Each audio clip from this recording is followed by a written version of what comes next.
Maayong adlaw day kaninyong tanan no. So mao din ning kanal sa mua guys diri sa Zone 6 San Miguel. Ako ning hinluan ron og mao ni ang after. Og isugdan na din ako ang paghinlo gamit lang ang pala.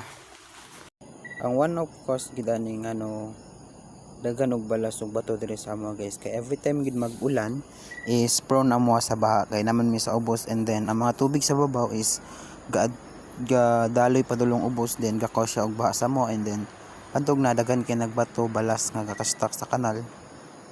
Mao na siya ang one cause gid. So dapat gid kami diri sa abong community is time to time maghinlo sa kanal kay every time nga mag-ulan daghan gid siya balas.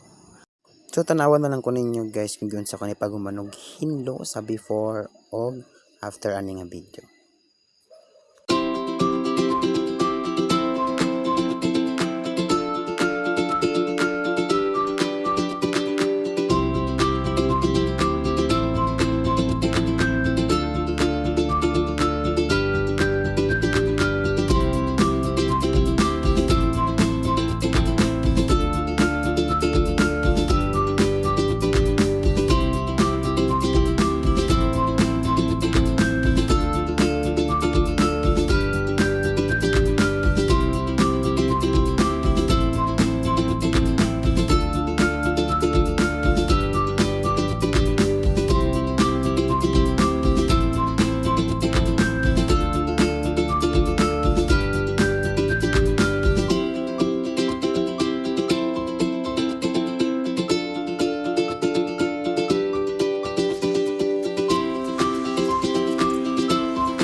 One eternity later. Paglabay sa mga pila ka tuigan so mo na ni ang outcome sa atong pagpahinlo diri sa apong community no. Salamat. Day 2. Ug karong adlaw mga guys, mutungas ko sa akong bukid ug akong videohan ang mga plants and animals nga ako makita. So uban ko ninyo. First, mao ni ako nakita sa mani. Karon ubanin na lang ko ninyo kung sa mga plant and animals ang atong makita diri sa bukid guys.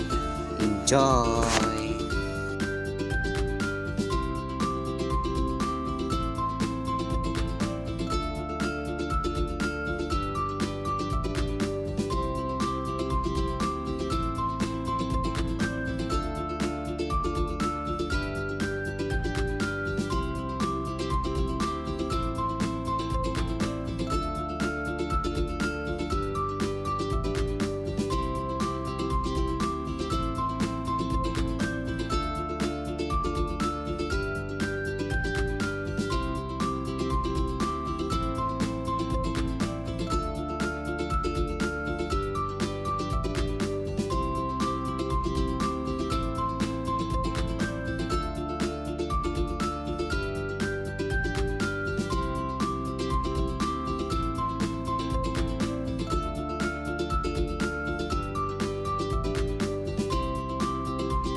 Lagi ko ilain nakita diri nga animals guys, kawas sa baka, puros baka na sad,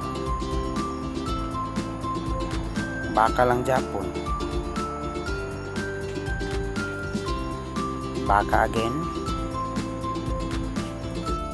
so ay pagdool another baka na naman, nanguman lang tani guys, puno lang ta baka. Bye bye. Meanwhile, ug karon guys nakita ko golden herb weaver spider.